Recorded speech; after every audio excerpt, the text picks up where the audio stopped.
Usually when we talk about finding a clue, we kind of, picture something really dramatic. Oh, right, like an ancient map hidden in a dusty attic or something. Yeah, exactly. Or like a coded message slipped under a door at midnight. But I want you to think about finding just a single jigsaw puzzle piece lying on the sidewalk. Just one piece. Just one. You don't have the box. You don't have the picture on the cover. You just have this, like, one weirdly shaped piece of cardboard. With maybe a speck of blue and a tiny fraction of a yellow line on it. Right.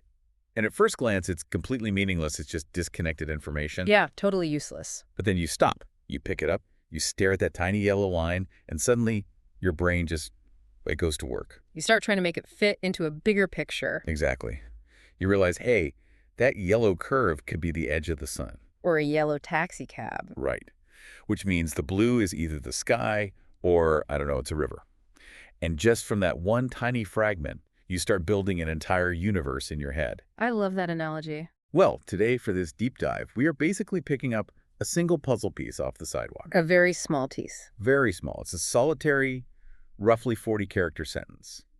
And we are going to reverse engineer an entire educational universe from it. It really is an exercise in, like, the archaeology of the mundane. Yeah. And, I realize there is an inherent humor in us dedicating an entire deep dive to a single sentence. Oh, it sounds completely absurd on the surface. It does. To treat a brief, everyday message with the same reverence we might apply to, like, the Rosetta Stone. Right, but that's the thing about modern communication. Exactly. The reality is that we pack staggering amounts of implied context into our digital shorthand. We really, really do. So let's look at this specific piece of shorthand. Let's do it. It's a direct bilingual request. Translated to English, it reads exactly like this. Please help me write a new episode script. The topic is booking a hotel and handling room issues abroad. The hosts are Sam and Hannah. And that's it. That's it. That is our entire source material for today. Just that one sentence. Just the one. The original prompt was written in traditional Chinese. Right. With the specific topic in English parentheses. But that translated sentence is all we have. And while it's brief, this single sentence is a structural marvel. A marvel. Oh, absolutely. It functions as this highly compressed blueprint. Okay, unpack that a bit. Well, it contains deep, embedded assumptions about ongoing creative projects. Right. It touches on the psychology of language acquisition, the expectation of conflict during international travel. Oh, yeah. The conflict part is huge. And the specific casting of personas to navigate that conflict. Sam and Anna. Exactly. But to begin pulling this apart, we have to look at the power dynamics established in the very first clause. Please help me write. Right. The word help stands out immediately. It really frames the entire interaction, doesn't it? It does. It implies vulnerability, or at the very least, a deliberate delegation of, cognitive load. Like the author isn't saying generate script, right? No, not at all. Because generate script would feel like a cold, mechanical command, like something you'd throw at an AI in a vacuum. Exactly. Please help me suggest a collaborative, ongoing relationship between the author of the text and the recipient. Okay, so they know each other. Or they at least work in the same ecosystem. That framing is essential because it dictates the tone of the ensuing creative process. How so? Well, the person making the request has a conceptual framework, they know the destination, but they're acknowledging a gap. A gap in what? Could be a gap in their own capability, their time, or perhaps linguistic nuance. They are seeking a partnership. Right, which indicates we are looking at a fragment of a professional or like semi-professional production pipeline. Yes. The author and the writer share a baseline understanding of what constitutes a script in their specific world. But wait, if we lean into the phrase, a new episode script, I kind of have to push back a little on how much freedom that writer actually has. Go on. Because if you are explicitly asking for a new episode, you are fundamentally proving the existence of old episodes. Oh, absolutely. Right. You don't ask for a new episode if there's no established baseline. No, you wouldn't. So the writer isn't really inventing a universe here. They're just like adding a wing to a building that already exists. That is a critical distinction. The word new is the anchor that tethers this single sentence to a much larger unseen history. A history we can't even see. But we know it's there. It tells us there's a pre-existing format. Right. And most importantly, an established audience waiting for this content. We are stepping into a stream of content that is already flowing. Flowing quite steadily, yeah. The writer receiving this instruction isn't burdened with world building. Because they already know the tone of the show. Exactly. They know the typical running time, the pacing, the style. It kind of makes me think of walking into a television writer's room halfway through a season. Oh, that's a perfect analogy. You know, you open the door, you sit down at the big table, and you have absolutely no idea what happened in episodes 1 through 5. You don't know the inside jokes. You don't know any of the character arcs yet. But the big whiteboard on the wall says Episode 6, The Hotel. Right. And just the simple existence of Episode 6 proves the structural integrity of Episodes 1 through 5. And because that structural integrity exists, the communication can be hyper-efficient. Right. You don't have to explain everything from scratch. If you are 50 episodes deep into a project, you don't need a 5-page creative brief detailing the target demographic. Or the pedagogical goals for the next installment. Exactly. You rely on shared context. The author just trusts that the recipient already understands the unwritten rules of the project. Which is exactly what allows for such extreme brevity in the request itself. Okay, so since they already have that established format and an engaged audience returning episode after episode, the stakes are kind of high, right? Very high. Because you can't just pick a topic at random for a successful ongoing series. No, it has to serve a specific, highly utilitarian purpose for the listener. Which perfectly explains the specific disaster they've chosen to focus on in the middle of our mysterious sentence. Yes, let's look at the topic. The requested topic is booking a hotel and handling room issues abroad. And this is where we uncover the actual psychological curriculum of the episode. Psychological curriculum, I like that. We really have to dissect the inherent duality of this topic. Because it's split into 2 parts. Very deliberately split. Half one is purely administrative and logistical. Booking a hotel. Right. This represents the planning phase. Oh, yeah. The fun part. Fueled by anticipation.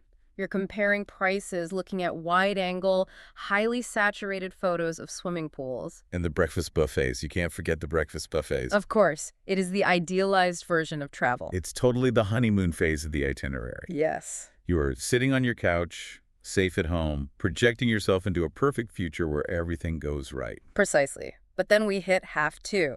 The pivot. The pivot. Handling room issues. Yeah, that's a whole different vibe.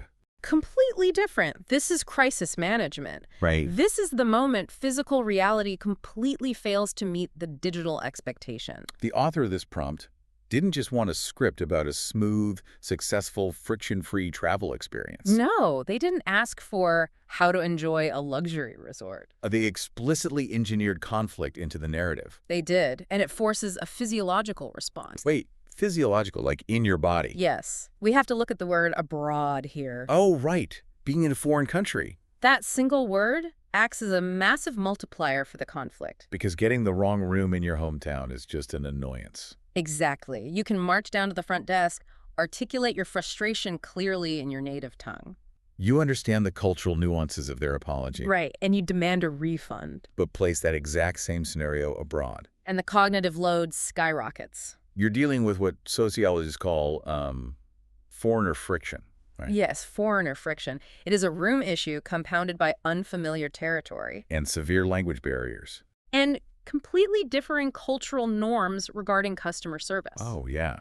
What's polite in one country is super rude in another. Exactly. Dispute resolution is totally different. Being abroad strips away your linguistic and cultural safety nets. The vulnerability is just immense. It really is. I mean, think about it. You arrive exhausted in Tokyo or Paris, you open your hotel room door, and the air conditioning is broken. Or the room type is completely wrong. Yeah, you booked a king bed and you got 2 tiny cots. Right. It doesn't just feel like a logistical error at that point. It triggers actual fight-or-flight mechanism. Their heart rate spikes. You are suddenly hyper-aware of how isolated you are. And you have to navigate a dispute when you barely have the vocabulary to order a coffee. That's a nightmare scenario. But that profound vulnerability is exactly why this topic was chosen for the script. Because they want to teach people how to survive it. Yes.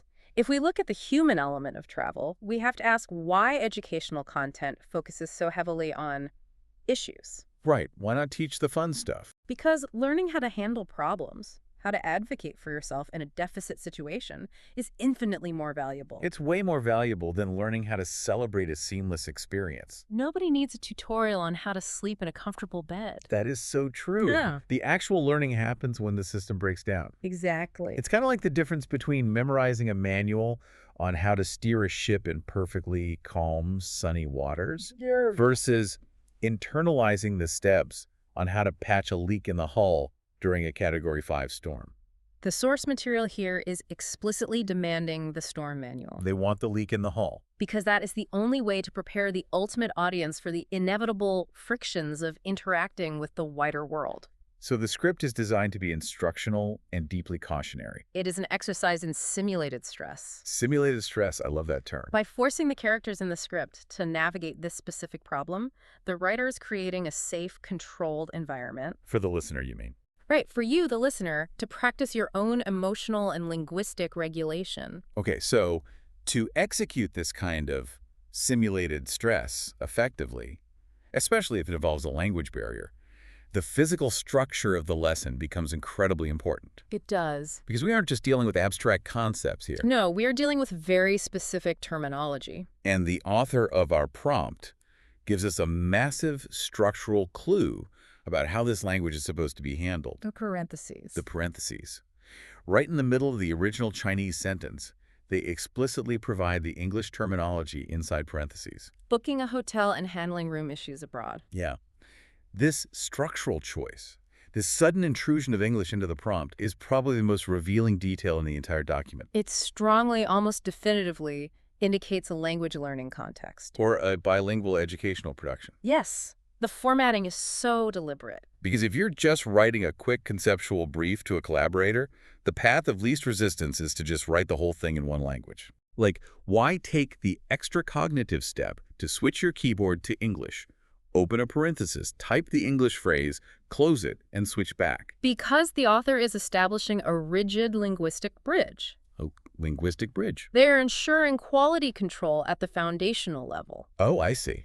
If they only wrote the prompt conceptually, the writer might translate that into English in any number of ways. Right. They might write, dealing with room types or resolving bedroom troubles. Or fixing accommodation errors. Which all sound incredibly clunky. They do. The author doesn't want variations. They don't want a thesaurus. No, they want this specific, highly functional English phrase, handling room issues. They are anchoring the conceptual request in their own working language, while simultaneously dictating the absolute operational language of the script. Yes, which proves that the script being written is meant to function as a tool for the final audience. Because the audience will likely be standing in a foreign lobby one day. And in that moment of high stress, they need to recall the exact, universally understood phrase. Handling room issues. Not a literal word-for-word translation of a concept from their native language. Right. And this connects directly to a fundamental principle of how we design content for language learners. Okay, this is where it gets really interesting, because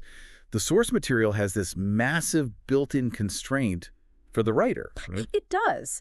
When you are creating materials meant to teach English, there is a golden rule regarding cognitive overload. What's the rule? Based on the source's orientation towards English learners, the speaking speed of the final product shouldn't be too fast, and the vocabulary shouldn't be overly complicated. Okay, so speed not too fast, words not too hard. That is a critical pedagogical constraint. Why is that so important? Well, if the audience is actively trying to decode the language, like translating in real time in their heads, you absolutely cannot overwhelm them. You can't hit them with rapid-fire delivery. No complex idioms, no highly obscure industry jargon. You have to create a welcoming, comprehensible auditory environment. Exactly. This concept is deeply tied to the linguist Stephen Krashen's theory of the affective filter. Okay, the affective filter. I am not familiar with that. How does that apply to a script about a hotel booking? Well, Krashen proposed that learners have an emotional filter that can either facilitate or completely block language acquisition. Block it completely. Yes. If a learner is anxious, stressed, or overwhelmed by the speed and difficulty of the material, their affective filter goes up. Oh, I see. It's like a brick wall in the brain. No new information can get in, no matter how much they study or listen. Wow, so if the actors in this script were screaming at each other super fast, the listener wouldn't learn anything. Exactly. Their filter would shoot up. Conversely, if the environment is relaxed, clear, and paced appropriately. The filter is lowered. Yes, and the language is absorbed naturally. So, by demanding the phrase handling room issues and ensuring the speed and vocabulary are controlled, the author is essentially controlling the environment to keep that filter down. They are providing practical, everyday English. Right. It's not Shakespearean. It's not legalistic contract jargon. It's highly functional. It's exactly the kind of clear, accessible language a learner needs to master before they travel. Furthermore, knowing that this script is for a language learning audience heavily informs the pacing the writer will use. Right. The dialogue isn't going to read like a rapid-fire Aaron Sorkin drama where characters are constantly talking over each other. No, not at all. It will be structured with deliberate pauses. The syntax will be straightforward. Subject, verb, object. The goal is clarity, not artistic complexity. It's practical armor for the real world. Yes. I mean, think about how we use language when we take our own notes. How do you mean? Like, if you were sitting in a highly technical meeting or maybe planning a trip yourself, you might write the general thought in your native, comfortable language. Right. But you bracket the technical term or the foreign address so you don't lose the exact phrasing. Ah, yes. You lock in the target information while retaining your native context. Exactly. The author of this prompt is doing that for the entire production team. And to execute this bilingual bridge effectively, to actually deliver this carefully paced, accessible vocabulary to the learner, the writer needs a vehicle. A vehicle. They can't just throw isolated vocabulary words at the listener. No, a list of words is boring. Right. They need human voices to speak them in context. They need someone to actually argue with the fictional hotel clerk. Precisely. Which brings us to the sudden casting mandate at the end of the sentence. Oh, yes. The hosts are Sam and Hannah. It is an abrupt, almost cinematic introduction. It really is. The source doesn't explain who they are at all. It doesn't give us their backstories, their ages, or their relationship dynamics. It simply mandates their presence. Boom, Sam and Hannah are here. Within the context of this micro-document, Sam and Hannah are not fully fleshed out human beings. What are they then? They are archetypes. They function as designated avatars for the audience. Okay, avatar. They are the ones who must suffer the room issues abroad, so the listener can observe the fallout from a safe distance. They are literally the crash test dummies for international travel etiquette. That is exactly what they are. They are strapped into the vehicle of this script, and they are being driven headfirst into a hotel booking disaster. And they are doing it so you, the ultimate audience, can watch the slow-motion playback. So you can see how the linguistic airbags deploy. And learn how to survive the impact yourself. The psychology behind using recurring hosts like Sam and Hannah in educational content is deeply fascinating to me. It taps into the concept of parasocial relationships. Parasocial relationships, like when you feel like you know a celebrity. Exactly. When an audience listens to or watches the same hosts episode after episode, and we know this is a new episode in an ongoing series, they develop a one-sided psychological bond. The listener begins to view Sam and Hannah as familiar acquaintances. Perhaps even friends or trusted guides. But how does that parasocial bond actually aid in language learning? Like, does it just make it more entertaining? It does much more than entertain. Remember the affective filter we discussed earlier? Oh, right. The anxiety wall. Yes. It lowers that filter. Oh. If a listener is intimidated by the prospect of arguing with a foreign hotel clerk, placing that conflict on the shoulders of familiar, trusted voices like Sam and Hannah removes the listener's immediate anxiety. I get it.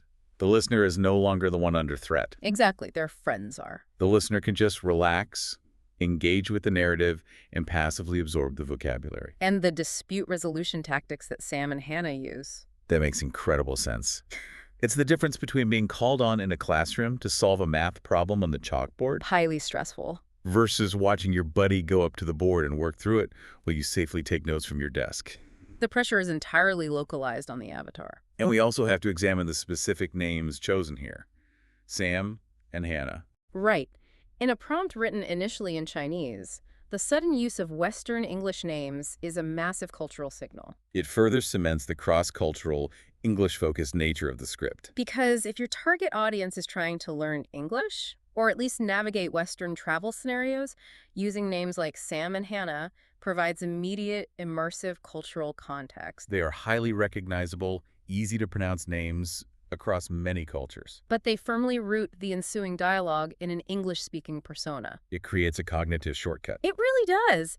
The writer of this prompt didn't need to write a 10-page character Bible detailing their personalities. Just by specifying Sam and Hannah in an English learning context, they paint a picture. A picture of accessible, relatable, likely native-speaking guides. When you hear Sam and Hannah navigating this hotel issue, you are mentally transported into an English-speaking environment before a single vocabulary word is even taught. And you can instantly imagine the dynamic between them. Oh, totally. Maybe Sam is the slightly disorganized one. Fumbling with his passport, getting flustered. Yeah, and Hannah is the grounded one, calmly pointing out to the clerk that their confirmation email clearly stated ocean view, not parking lot view. By having two hosts, you inherently create a dynamic where one can ask questions and the other can explain. Or one can make a mistake and the other can correct it.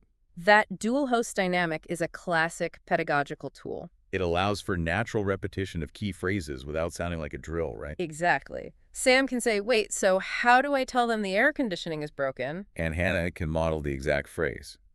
You say, excuse me, the air conditioning in my room isn't working. The listener gets to hear the setup, the question, and the perfectly modeled answer all wrapped in a conversational package. And crucially, because we know the target audience, Sam and Hannah are not going to speak at 1,000,000 miles an hour. No, absolutely not. The speed cannot be too fast. They are going to enunciate. They are going to use that deliberate pacing and controlled vocabulary we talked about.